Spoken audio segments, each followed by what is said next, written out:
Good afternoon, everyone. Today I've got another thrift store find. It says Sears Electronics on it. If you go to the other side, and this is where it gets interested, sold only by Simpson Sears Limited, Canada, made in Hong Kong, and the model number is 12360. I wasn't able to find anything on that. As expected with the Canadian radio, we've got a CSA sticker on the bottom. And what's interesting about it being Simpson Sears is that puts a pretty hard end to when this has got to been manufactured in like 82 or thereabouts, because Simpson Sears was completely gone by 84. What happens is that for a long period, Sears from the US and Simpson's, which is a quite old department store chain in Canada, now gone, had a partnership to sell Sears stuff under the Simpson Sears name. So there were Simpson stores and there were Sears stores, and there was a Simpson Sears sort of partnership. Eventually Sears wanted to buy out Simpson's, and that got into a mess, and then the Bay comes in and buys out Simpson stakes, so that the Simpson stores get absorbed into the Hudson's Bay Company. Yes, that Hudson's Bay Company. And Sears ends up operating independently now. So anyway, so that just tells you that this brand is pretty well gone by maybe 82, I guess, probably even earlier. I don't remember seeing Simpson Sears branded stuff, quite a bit earlier than that. Anyway, so that's when this radio is fun, and I guess a little bit of divergence into Canadian corporate history, retail history. So I'll show you what this is doing, which I think gives us a pretty good idea of what's wrong with it. So if you turn it on, there's a little bit of a buzz.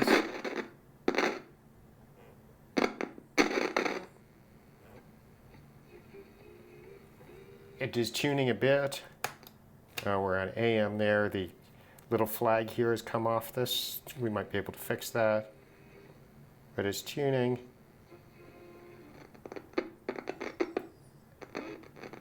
It's very quiet. And this volume control is so scratchy that, it might not be getting through the volume control. So the first thing to do will be to clean the volume control with some contact cleaner. But my guess is that there's something in the signal path that isn't working, probably a capacitor that's dried out, given, I'm guessing middle-70s for this. We'll see. It was a Hong Kong radio. It'll be a bit hard to figure out exactly when it's made. We'll see whether any IC in it will give us an idea. The design is certainly, first half of the 70s to the middle 70s, maybe. I don't know, something like that. It's in nice physical shape otherwise, looks great, kind of fun. So we'll see with that. Let me just explain my reasoning for why I think we've got something wrong in the signal path. First, we know it's tuning, at least on AM, a little bit from that. We could try. We've got a good spot in the volume control there. FM.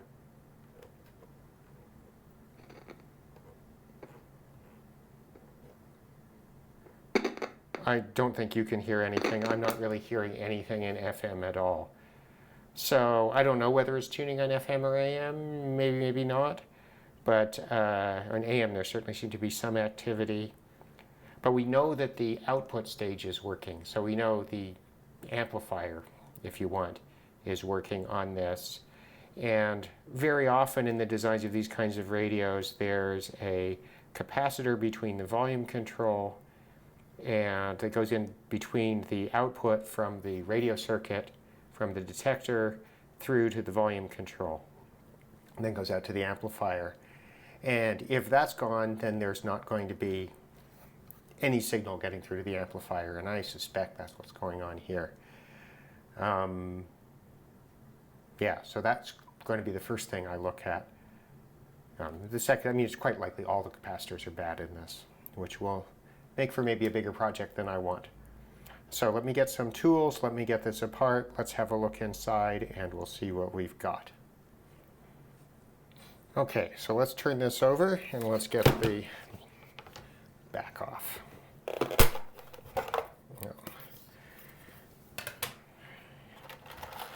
Get the cord out of the way. There's down in there.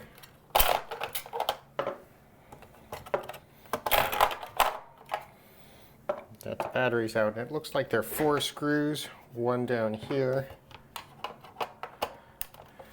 That'll be a shorter one.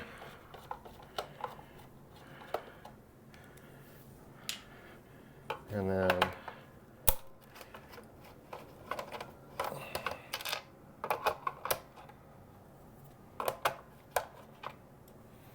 well, I was wrong. These look like they go into metal, not plastic. So, upper ones, and one last.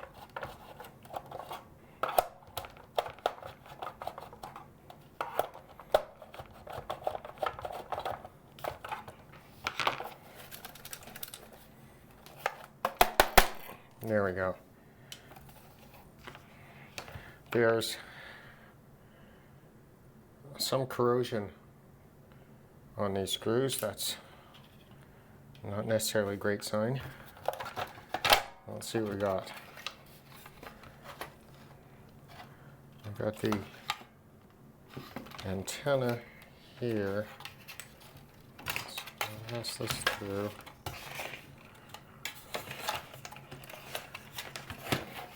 Let's see what we got. Okay, so this is the antenna connection here. It comes through to the front of the radio. All right, so what do we see? We see a pretty standard Hong Kong type radio. We've got how many potentially bad capacitors do we have here? 1, 2 big ones. 1, 2, 3, 4, 5, 6, 7, 8, 9. That's going to be the dial. Here's the dial cord. It looks like this might all come out, which would be nice. It looks like we could remove this screw, this screw, this screw, and that screw, and maybe get the whole radio out without undoing the dial cord, which I would prefer not to. We have a little bent over tab, which holds these wires in place. I'll give us a little bit more. Here is our battery box, tuning condenser,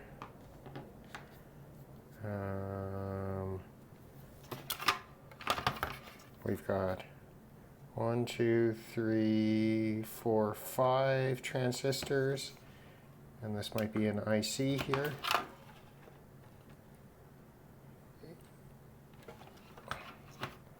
There's the band switch. There's a couple of diodes. That's the power supply, so this is going to be the power supply. This may be the power supply capacitor.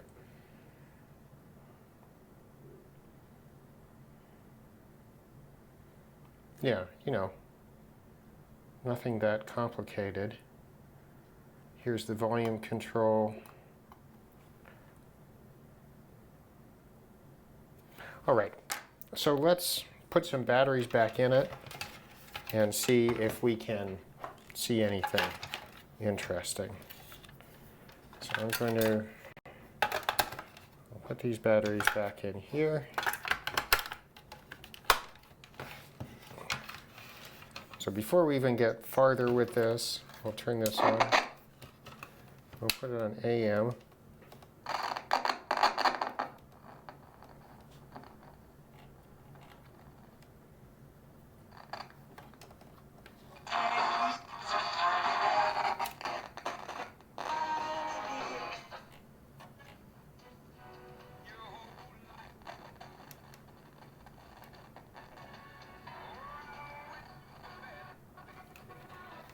Well, you know, before we do anything, As you notice, it's getting, and you could probably hear that it's getting louder.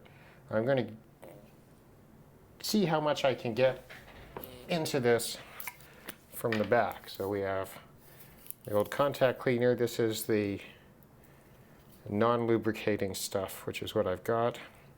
The advantage of this is that it's less likely to harm things if you get it all over the place.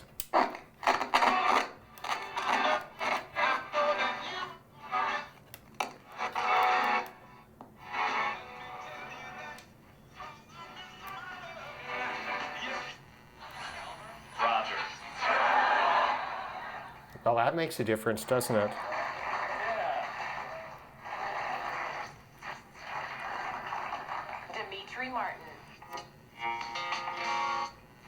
Do you have any examples? I appreciate privacy, but any examples? Well, that makes a difference. Okay, let's try FM.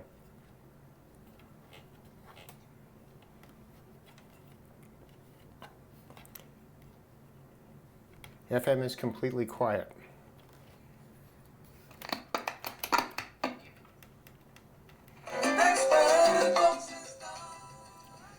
But wiggling around the band switch,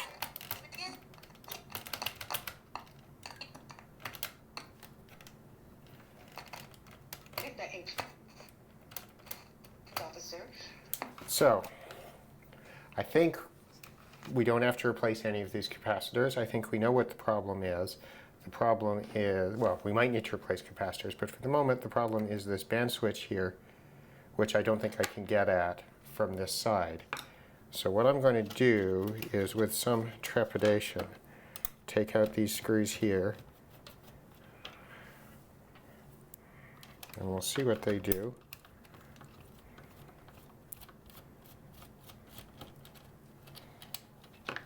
That one also has the little bit of terminal strip they'd use to hold the wire in place.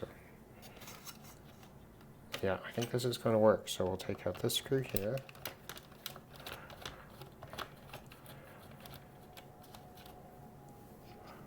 This looks to be the same.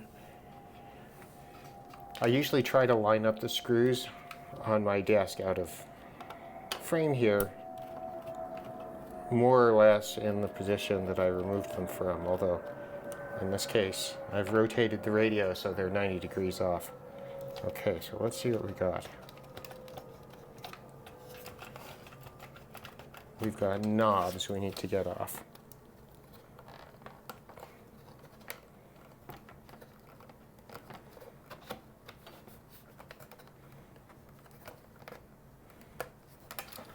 Well, these are very, very tough.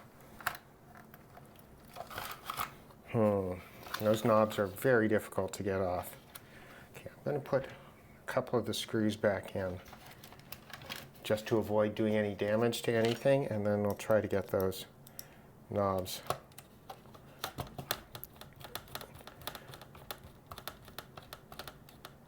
off. So I'll put this one in here.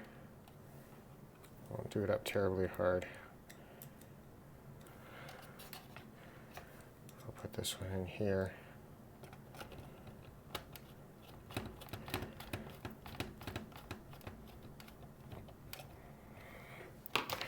Now let me just, so you see it is coming off, right?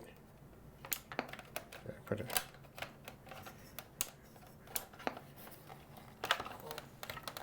Okay, there we go.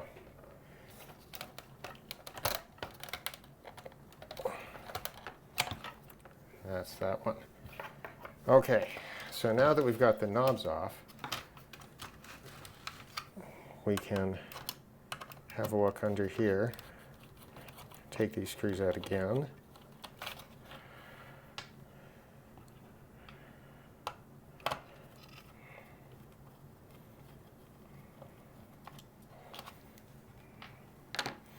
Right, I'm going to lift up this. Okay. I'll lift this off and see if we can find, you can see the little red flag is right there. So that showed whether it's on AM or PM. So I'll have to glue that back on. That'll just take a moment. Well, let's give this band switch a good and we should now. Born and raised in this country. Dream of this Friday's Monomax jackpot is an estimated $70 million. And now we have FM.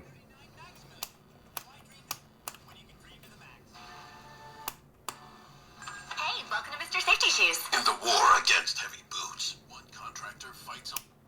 Then meet the cat.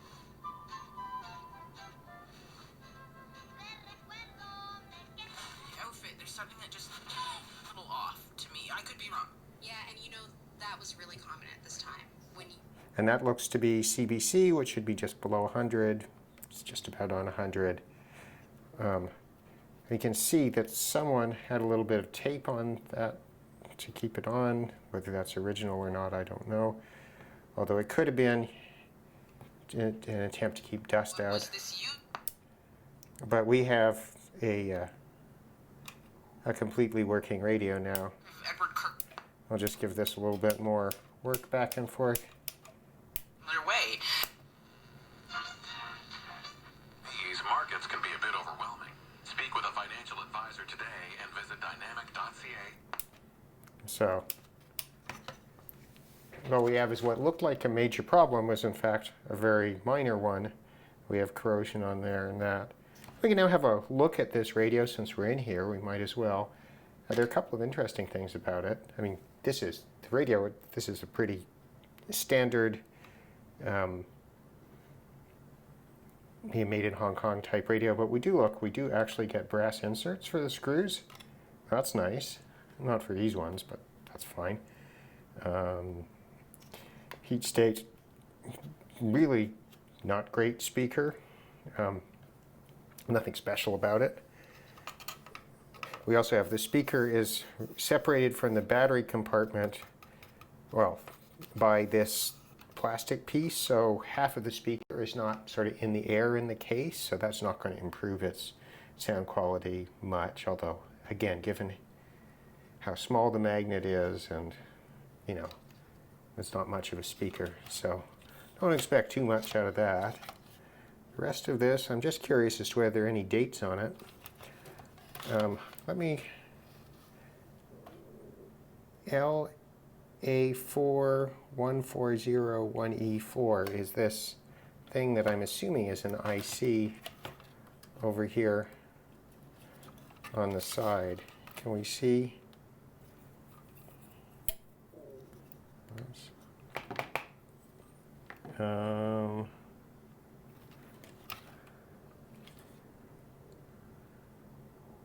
Yeah, I don't know what it is, but I'm thinking that's probably what it is because we're a few transistors short for an FM/AM radio, and I'm wondering if this is one of these sort of FM detector kind of circuits. I don't see, do we have a detector diode in here for the AM? Maybe around here somewhere.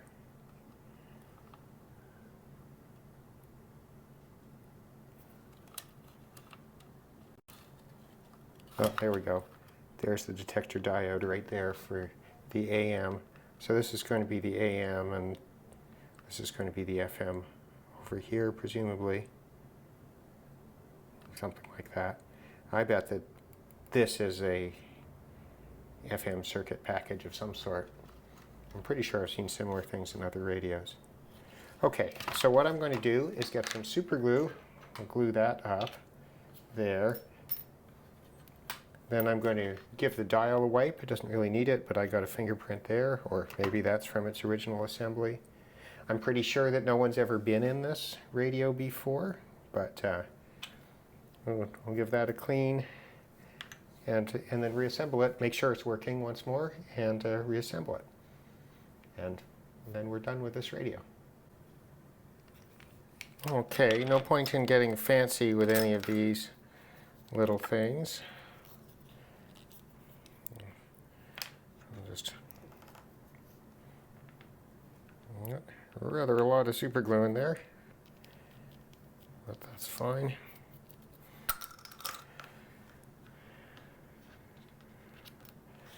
I'm always careful not to get alcohol anywhere on these little things because the metallized plastic doesn't seem to survive it very well at all. Okay, so we'll just put that off in the corner, let it dry, and then we can go back to reassembling that.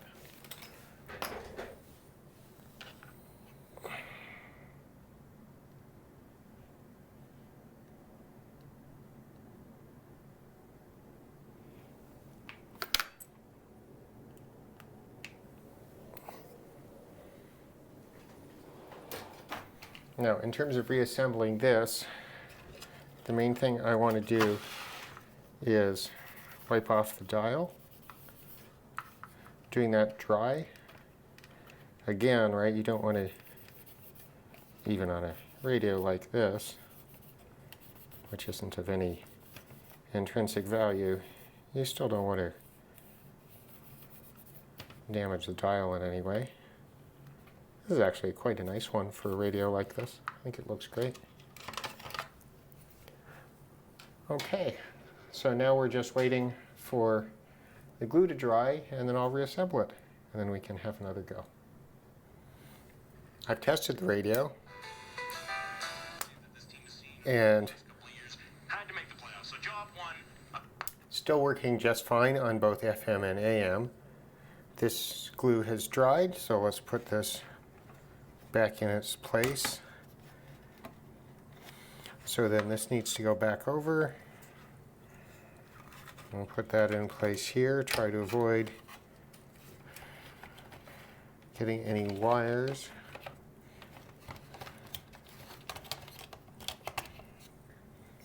Anywhere they don't belong. Look at the other side, looks good. Okay, so we can start to screw this back in place.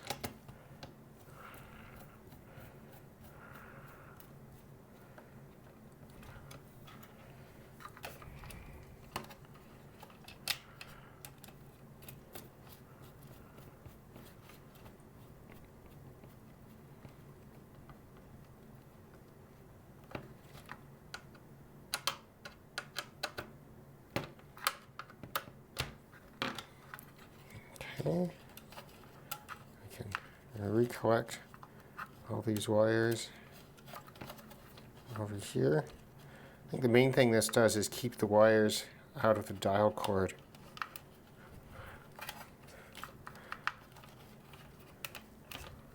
There we go. Oh, I missed that one. Yeah, it'll be all right. And we've got two more. One here. Again, you can see corrosion on some of these screws. I don't think it was wet, but I think it was in a basement or garage for a long time. Given how nice it is physically, I wouldn't be surprised if it sat on a shelf in the basement for, well, let's see, 1980 to 2022. Maybe 30 years of that period, right? Of the 42-year period. I'm guessing 1980. I did not see any dates anywhere on this board, and I didn't want to disassemble it anymore to look for them. Okay, so let's put this back in place. With this kind of design, it's easy to get wires caught along the bottom when you reassemble it, so always worthwhile to look out for that.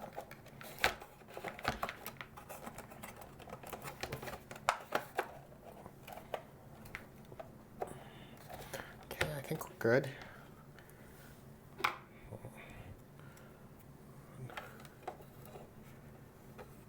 Oops.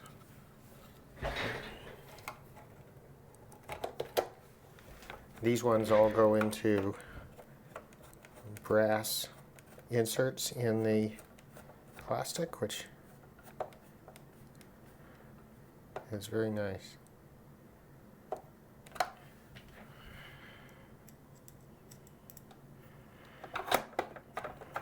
And I do not believe that this radio was opened up before me.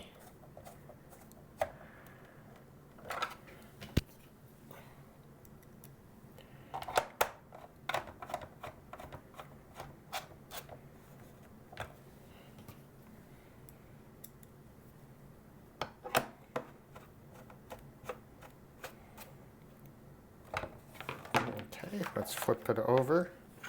We can put the knobs back on. This one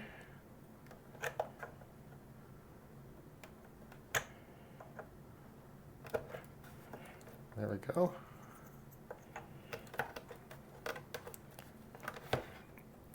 Tuning. Know if it's on John Schneider that Bo Bichette's, barehanding the ball and firing it. It's not on John Schneider that Vlad hasn't hustled. Vlad knows he has to hustle. Like Adam Simpson So you can see it's not throwing error to the plate. He's not supposed to crouch over and turn it. okay. So that's AM, FM.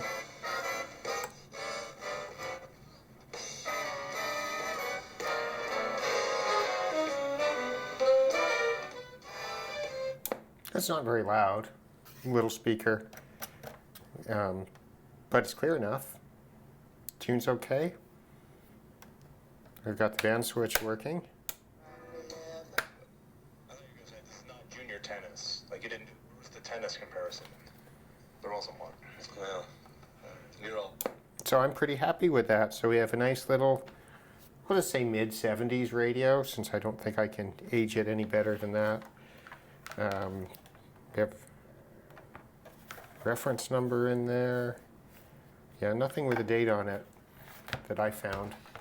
We have a nice, but it's pretty decent looking radio. It's not terribly well made, but it's all right. Nice dial.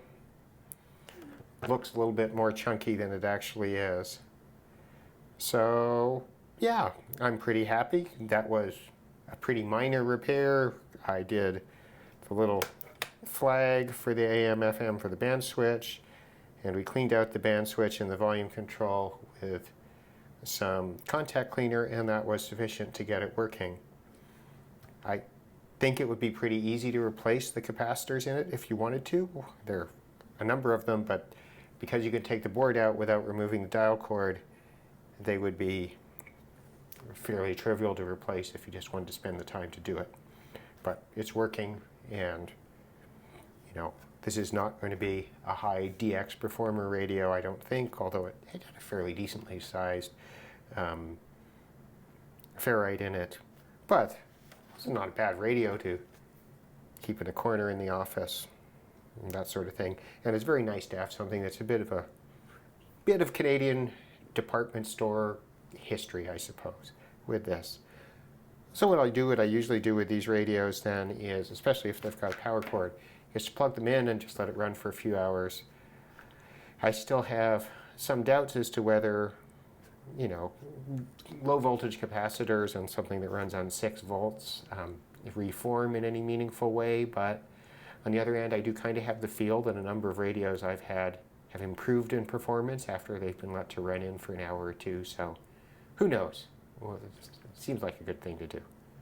All right, well, I hope you enjoyed this very simple repair of I'll say mid-70s Simpson Sears radio, model number 12360, made in Hong Kong. I wouldn't be surprised if this same radio was sold under a number of different brands throughout the world with just a little nameplate that's printed on there changed. Thanks. Have a good afternoon.